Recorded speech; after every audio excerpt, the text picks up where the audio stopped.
What if I told you that your brain is not built for thinking? In fact, it's actively built for avoiding thinking wherever it possibly can. And what if I also told you that AI is maybe the single greatest thinking avoidance machine ever invented? Today, I want to talk about what happens when a brain, one that is lazy by design, meets a technology that makes it incredibly easy to avoid effort. I want to dig into the things that people are noticing about their own brains and their own minds right now after using AI. The strange craving and I think others are getting to sort of outsource anything which is even slightly annoying or frustrating or hard to do. The feeling that AI makes us faster and more productive, even when maybe it's just making things feel easier. And the rise of AI-generated work that nobody can stand to read. And I want to talk about the guardrails that I'm personally trying to use so I get the good bits of AI without slowly handing over the parts of my thinking that I actually really want to hold on to. Hello and welcome back to Trust Issues. I'm Ailish and this is the show where we read the label on AI together so you can decide what's worth your time, energy and effort and what isn't. Now, today is a bit different, as you might have noticed. There's no guest. I'm not in the studio. It's just me and the things that have been rattling around in my mind for the last couple of weeks. I spend a lot of time thinking about AI as part of my job, yes, but also because I'm interested in the industry. I'm fascinated by this space that's moving so fast, and I feel really, really passionate that this isn't something we should just be sleepwalking into. That's why I created Trust Issues. I'm lucky that through my work and through the show, I get to speak to people who are at the coalface of this industry. So I can learn and form an opinion about how I want to engage with AI in a way that aligns with my values. But often those learnings and insights end up in a tangle and a mess in my head. And it helps me make sense of them to reflect and speak about them. And that's what I'm doing here today. So maybe we can make sense of this world together. Let's get into it. I first came across this idea of a lazy brain in the book Thinking Fast and Slow by Daniel Kahneman. The idea that thinking, real effortful thinking, is costly. Not necessarily in a sense that you're burning hundreds of calories every time you open a spreadsheet, but costly in the attention, the effort, discomfort, and mental energy that it takes. Your brain doesn't want to do that stuff unless it absolutely has to. In the book, Kahneman describes what he calls System 1 and System 2 thinking.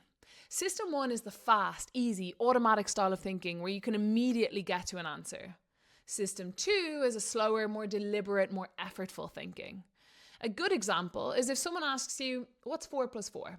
You don't have to think. Your brain, it just knows that it's 8.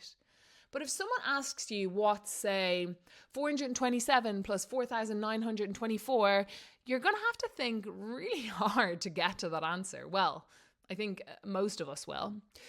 Our brains have a real preference for System 1 thinking wherever possible because it's much less effort. It's quicker. It gets us to an answer without having to sit in the discomfort of figuring something out. And that makes sense, right? In scenarios where thinking quickly might be the difference between getting eaten by a lion or not being eaten by a lion, speed really matters.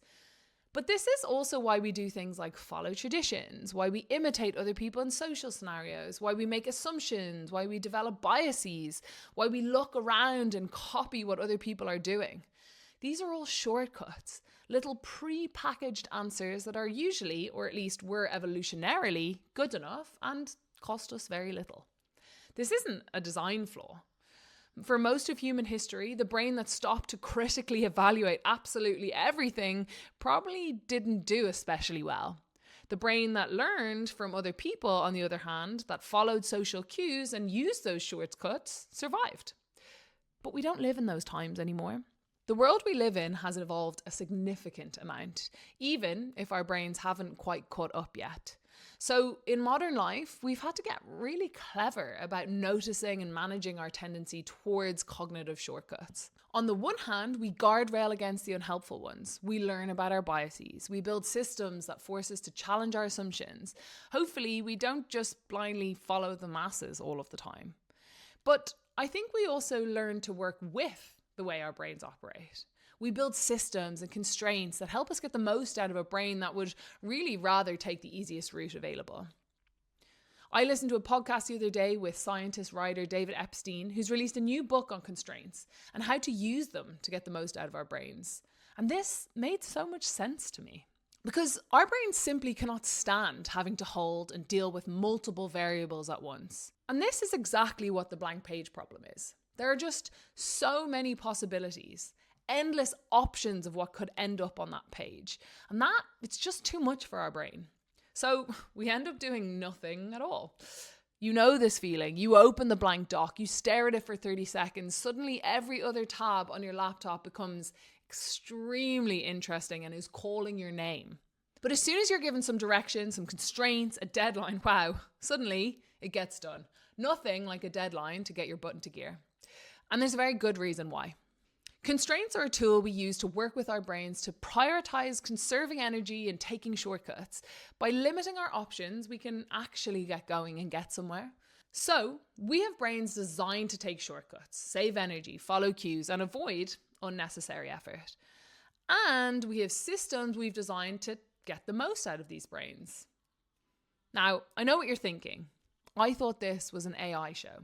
Why on God's green earth are we talking about cognitive science and brains and evolutionary biology?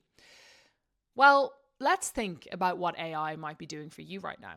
It might be summarizing your documents, researching things for you, writing your emails, planning your days, prioritizing your tasks, remembering the conversations you have so you don't have to, automating all of the manual tasks that you hate.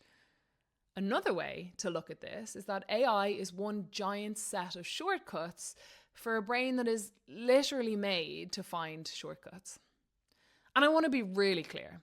I'm not here to tell you that's bad. I use these things every single day. I work in AI. This is a pro-informed youth show. But the thing I keep thinking about, and I think is really important for us to consider, is what AI might mean for us over time. Because I will concede that some effort is pointless. Some effort is admin. Some effort is friction that absolutely could and should be removed. But some effort, a lot of effort, is not waste, actually. Some effort is the thing that keeps your brain and your judgment alive. And one huge question for me is this. What happens when our thinking, our doing, and the stress that those things put on our brain get outsourced to AI completely? Not once, not occasionally, but every day. 5 minutes of discomfort at a time.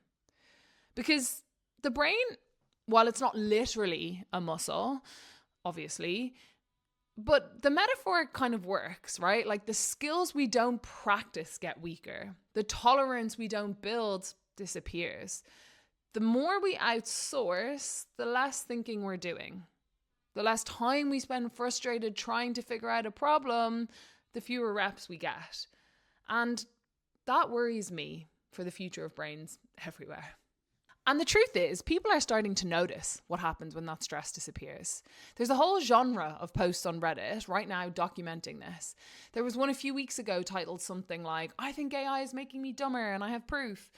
A guy retook a reasoning test he'd last done in 2022 before he used AI every day, and his score had dropped. Now, obviously, this is Reddit, this is an anecdote, this isn't scientific proof that AI is making you dumb. But one line from his post really stuck with me. He said something like, "My brain forgot how to be uncomfortable even for 5 minutes." And then he added, "But my productivity at work has never been higher, LOL." And I relate hard to this. I have a background in academia. I used to have to read scientific papers every day. And if you've ever tried to read a scientific paper, you know those things are boring and they really take a lot of brain power to dig into. But now, these days, I actually struggle to stay focused reading a document that's longer than a single page. And it's not just about struggling to stay focused either.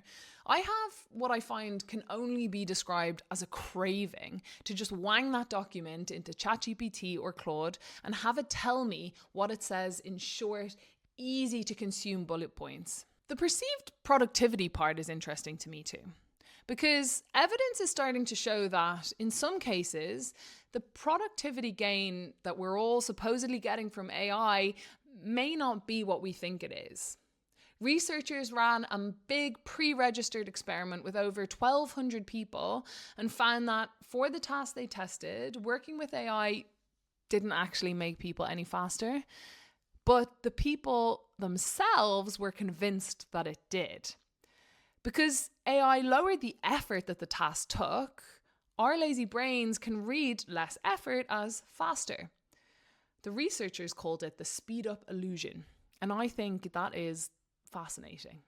Because some of what we're getting from AI is real, there's no doubt about it, but some of it is just the feeling of ease, which for a brain built to avoid effort is the most seductive feeling that there is. So the question is not, should I use AI or should I not use AI? It's too blunt a question. I think a better question is, which thinking is mine to keep and how do I organize my AI use so that I prioritize that? And there's actually a second cost to all of this. This is what happens when my lazy brain becomes your problem. When something that takes 5 minutes to generate and 55 minutes to absorb, you haven't created productivity. You've created an anti-productivity loop. The effort didn't disappear, it just moved downstream onto whoever has to read the thing. The popular word for this is workslop, and the research on it is both brilliant and depressing in equal measure. About 40% of workers say they've received AI-generated work in the past month that looked polished but had no substance. Each one takes nearly 2 hours to untangle. And look, the people generating workslop are thrilled. Look how much I'm outputting. The people receiving it, on the other hand, are at best, I think, drowning in it, and at worst, refusing to even look at it. And boy, have I experienced this. And I will admit, on both sides of the coin. I have definitely, in the past, been the one to generate workslop, or documents that are far more AI than they are me. I couldn't tell you what is exactly in those documents, but look, there they are, so many words, so polished, so professional, so completely and utterly dead behind the eyes. And on the other side, receiving them has killed me to the point where I now refuse to engage with a document that is longer than 1 page and that is clearly AI generated. I have some rules around this, actually. So if I'm generating a document with AI, I have to put my own unique thoughts about the content and the structure into the prompt. And I force myself, I make sure that I have to read it from end to end before I ask someone else to do so. And if someone gives me an AI-generated document, I ask them to handwrite a TLDR at the top of that document so I can be confident that they know what is in the document before I put my time and effort into reading it. Otherwise, where do we end up? We use AI to create things that humans can't bear to read, and then we have to use AI to read them. So why would we bother being in the loop at all? Just a bunch of agents talking to each other and probably getting nowhere, to be honest. This reminds me actually of all the hullabaloo that ensued when people thought the Bumble founder floated something like this for dating. The idea, or at least the one that went viral, was that your AI concierge could chat to other people's AI concierges and figure out if you were a match before you ever spoke to the person. And everyone blew up about it. They were furious. But I have a slightly controversial take on it, actually. If someone else gets to use AI and you don't, that's a terrible experience for you. So if anyone's using AI in an interaction, maybe everyone should be using it, with the AIs handling the slop between themselves and only pulling us humans back in when it actually matters. Now, I understand that this could sound funny in relation to dating, but at work, I think we are already dangerously close to this. AI writes the thing, AI summarizes the thing, AI replies to the thing, and somewhere in the middle, a human vaguely approves it without really knowing what happened or what's actually in the thing. And I think that brings us to the harder question. What does good work look like now? Because organizations and people, I think, have been avoiding this question for actually a long time. We used to measure work by hours at a desk. Then everyone started working from home and this became a lot harder to measure. And people also realized that the number of hours spent at a desk or in an office did not necessarily linearly track with productivity or good work. The next proxy became volume of output. How much work did someone actually churn out? Measured by number of emails sent, number of documents written, the volume of those documents, the number of Slack messages sent, the number of meetings attended, all of that stuff. But now, with AI, output is cheap.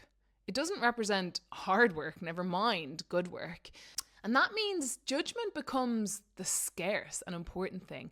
Taste becomes the scarce and important thing. Knowing what matters, what doesn't, what's true, what's useful, what's missing, and what's worth saying, what's worth deleting, that becomes the work.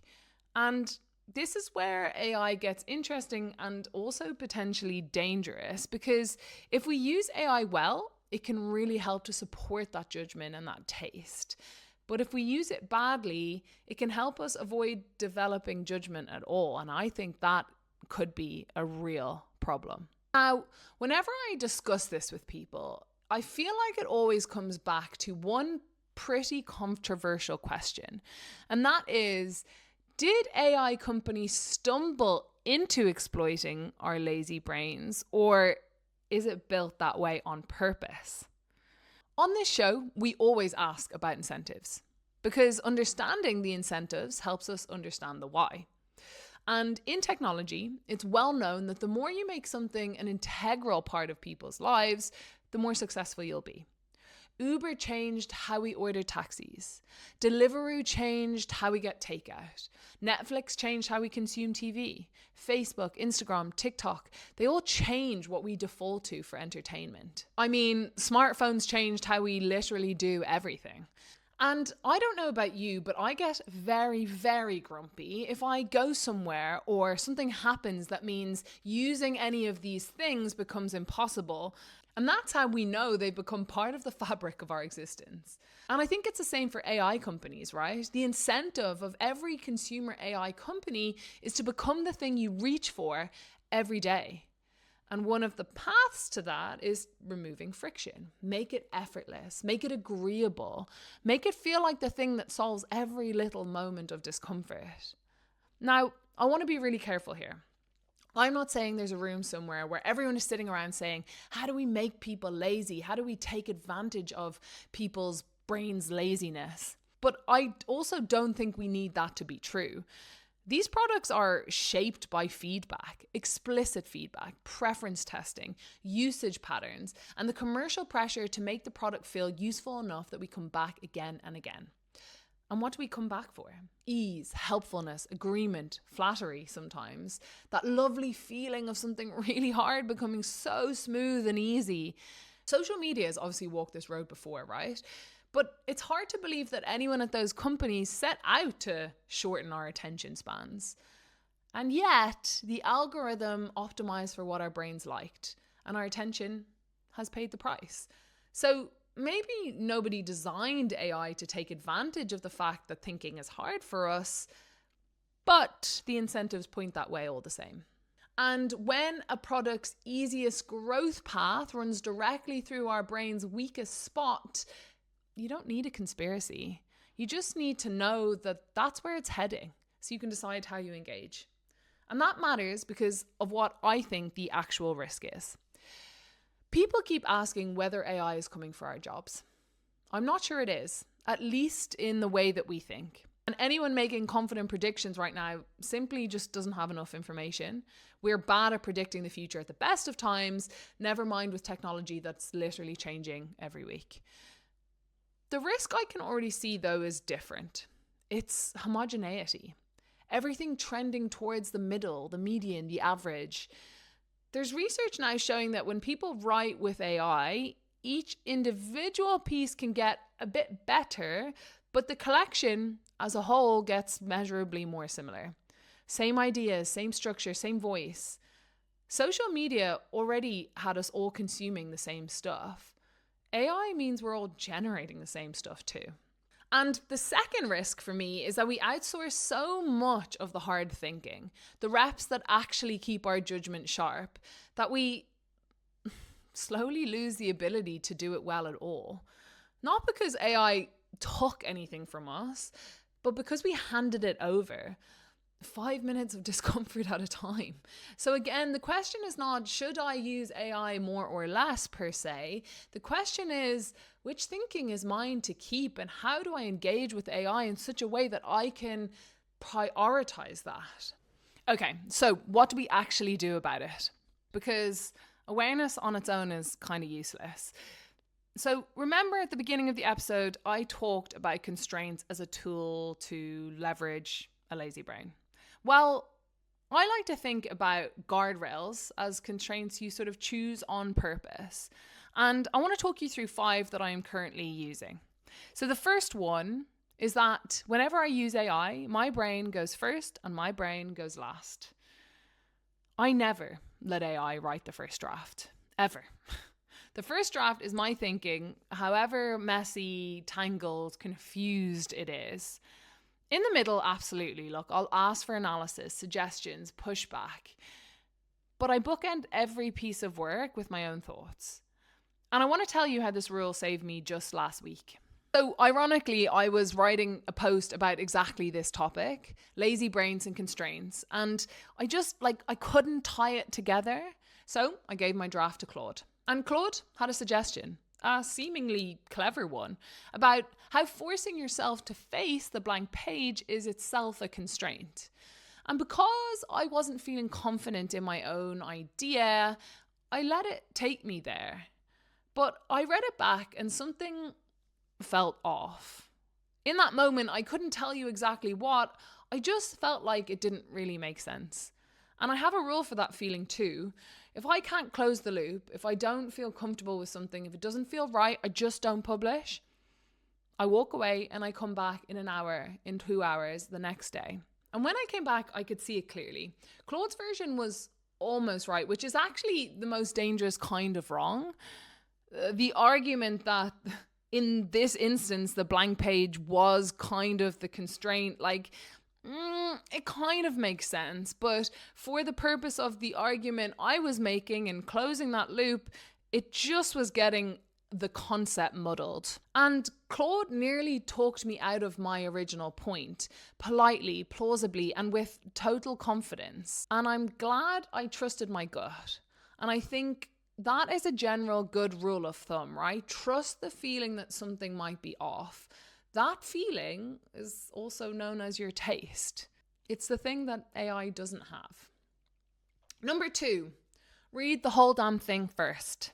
When a document or a paper or something I need to read lands in front of me, I resist the very strong temptation to ask for a summary. I force myself to read it, all of it. And only after I've made my own sense do I bring in AI or bring in ChatGPT or Claude to dig deeper and challenge my read of the document.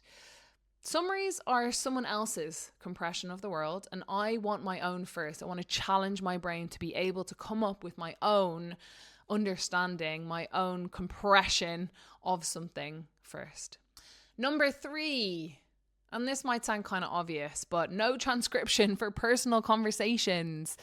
I use an AI note taker, shout out Granola, all day at work, and honestly, it's one of my favorite products.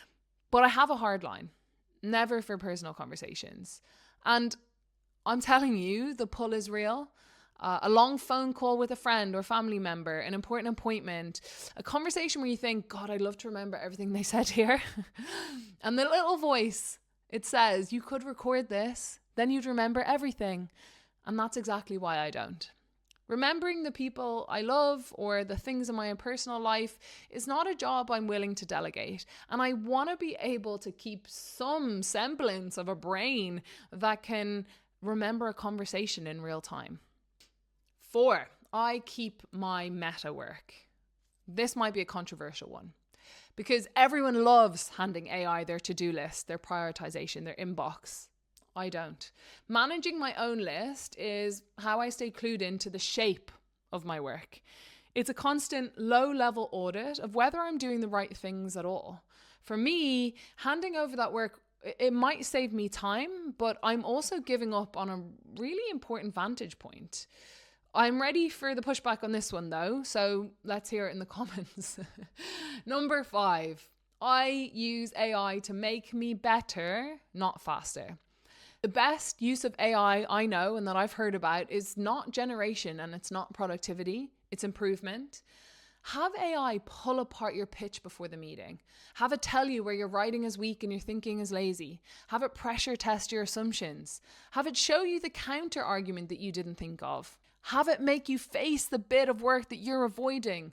Productivity makes you faster at the job you already have, but being productively critical makes you better at it. And that's what I'm all about personally. So, where does that leave us? We have lazy ass brains. AI is a lazy brain's dream. And some of that is brilliant. I don't want to spend my life doing admin for the sake of it. I do not want to make things harder just to prove a point. I do not think that suffering equals quality. But some effort is actually really not a waste. Some effort is the thing that keeps your judgment alive. Some effort is the thing that separates your work from everyone else's. And I think we have to become much more aware of this distinction. As you well know, I'm absolutely not anti-AI, but I am anti-AI for anything and everything. I think we have to be conscious and intentional. Conscious of how we use AI, conscious of the impacts it might have, and intentional about the outcomes we want from it. One rule of thumb that feels like a good signal is this. Every time you get that craving, that whisper in your brain saying, why get into ChatGPT or use a tool for this? I think that should be signal enough that you stop and challenge whether or not you should be doing that. Not because the answer is always no. Sometimes the answer is yes. Absolutely, yes. Wang it in. Life is short. But pause long enough to ask the question. So here's the thing I want to leave you with. Let's stop asking, should I use AI more or less? Should I use AI for this or that? Those are the wrong questions. Let's start asking, what thinking do I want to keep? Where do I want to separate myself from others? And when you know that, you can make an informed decision about how and when you decide to use AI. Because as we now know, our brains will chase the easy route. It'll slowly keep whispering that this is too much effort and there's an easier way, and perhaps there is. It just might not be the better way. If this episode was useful, follow, subscribe wherever you're listening, and share it with someone who summarizes everything or who sends you long AI-generated docs. And I'd love to know, what are your guardrails? What things are you implementing to manage your AI use? What do you refuse to hand over to AI? Tell me. I read everything with my own eyes first. I'm Ailish McLaughlin. This is Trust Issues. See you on the next one.